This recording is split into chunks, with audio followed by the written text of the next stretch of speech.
guys, welcome back to Hugs and Honey. I am Mama. Good to see you today. As you can see, I am waiting in the line again to pick my kids up from school. And I actually just talked to the principal who told me to send him this video. So that was kind of exciting, and I will. Hi, principal. I'm not going to say your name, but you know who you are. Good to see you. Anyways, so guys, as we were talking about yesterday, we were starting to go through our chakra system. We've already talked about our root chakra, which is our first chakra, and then our second chakra, which is our sacral chakra. And so we've already talked about those too. And as I mentioned yesterday, I kind of wanted to go back and do a little review on all of our chakras. So I'm kind of back to the beginning of this chakra book that we've been talking about now this is the third day in a row. So I'm just going to read a little bit about it to you so that we can kind of understand it a little bit better. And it says, greetings, chakranauts. Whether you're a brand new, bright-eyed, freshly hatched chakra baby, gingerly tiptoeing into the world of energetic healing for the first time, or a wise and ancient soul who's been talking chakra shop for millennia, waiting for the rest of the world to catch on. Fingers crossed you'll get some genuine glow from this collection of meditations, games, and activities aimed at nurturing your chakras and bringing greater peace and fulfillment to your life. So this is the activity book that I was mentioning.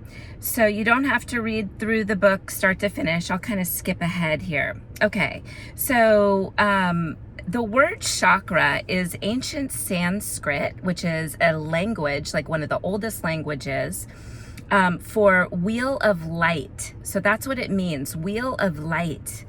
Or modern English for there's a good chance I live on the West Coast. It's possible.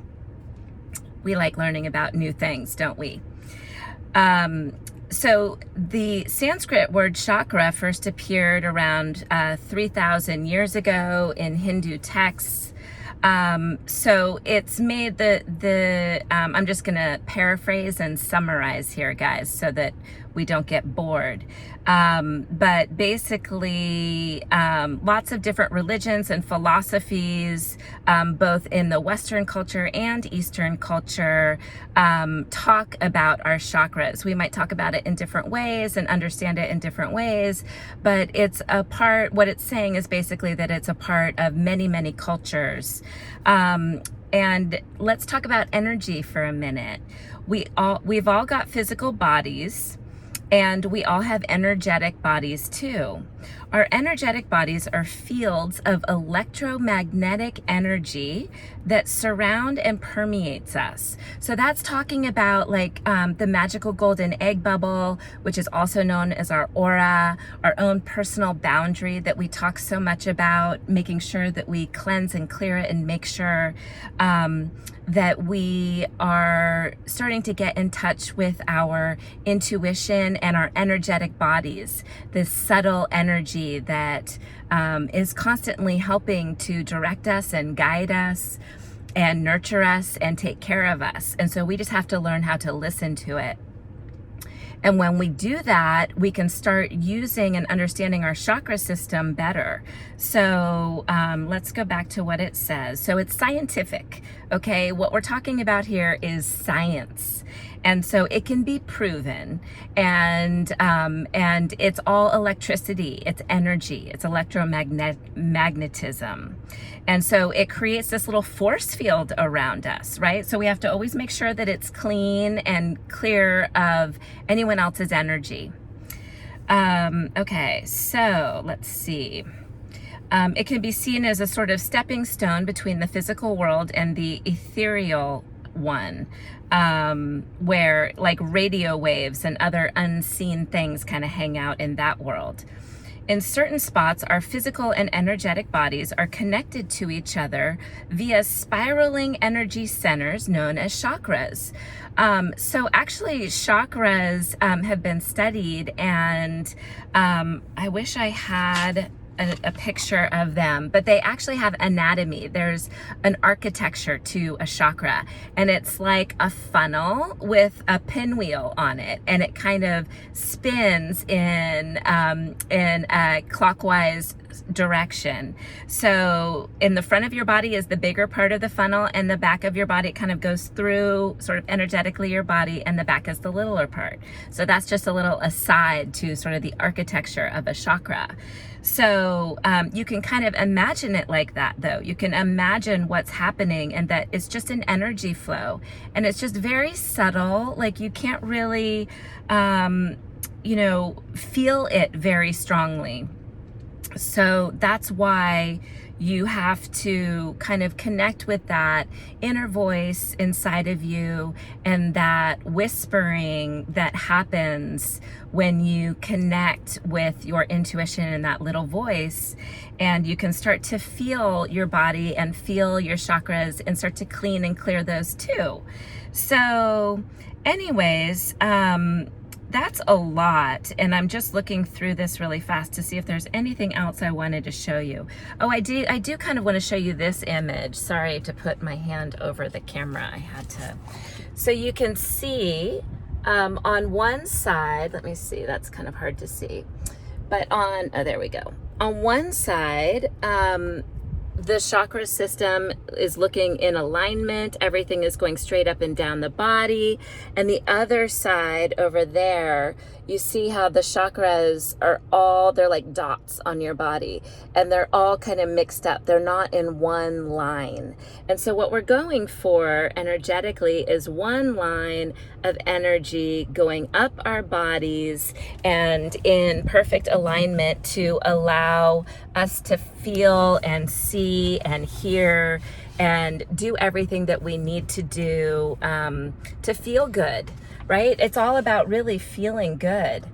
And so there are 7 main chakras, 7 major chakras that we will learn about. And I'm not going to talk about our 3rd chakra today. Today's just like an overall view of all the chakras and what it's about.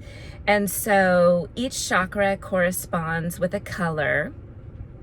And those colors are basically like the rainbow going straight up our body, starting with red at the base of our body, where we talked about yesterday, our root chakra. Red, orange, yellow, green, blue, purple. Red, orange, yellow, green, blue, purple, and then violet. So there's actually all 7 of them. And they each represent different things. So as we talked about the last 2 days, the root chakra, our first chakra, is basic security, right? Like just stability, finances, community, the things that really make us feel stable in our lives.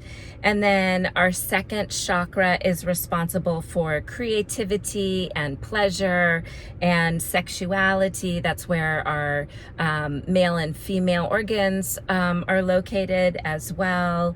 And where our emotions, the majority of our emotions are there too. So when these chakras are working well and they're spinning well and they're clean and clear, we're feeling good. Right? We're not having any problems. We're feeling good. And so tomorrow, or maybe the next day, we'll talk about our 3rd chakra, which I'll give you a little hint, is the color yellow.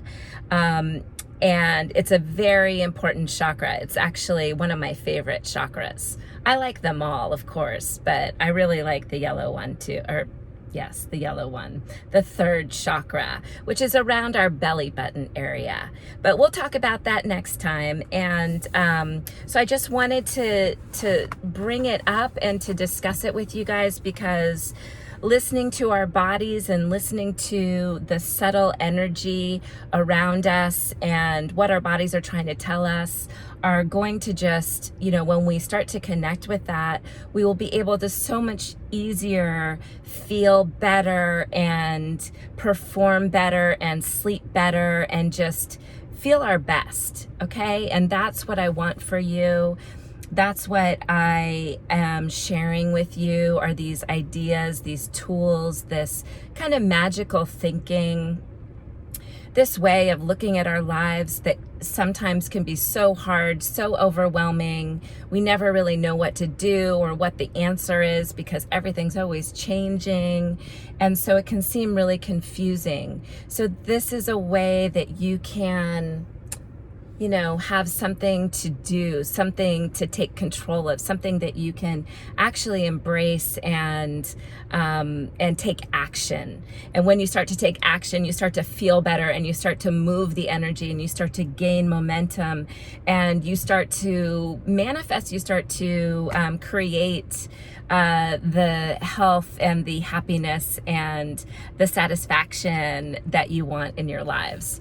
So anyways, guys, I know that was a lot today, but hopefully that gave you a better idea and better perspective of what the chakra system is all about and what we're going to talk more about in the next few days.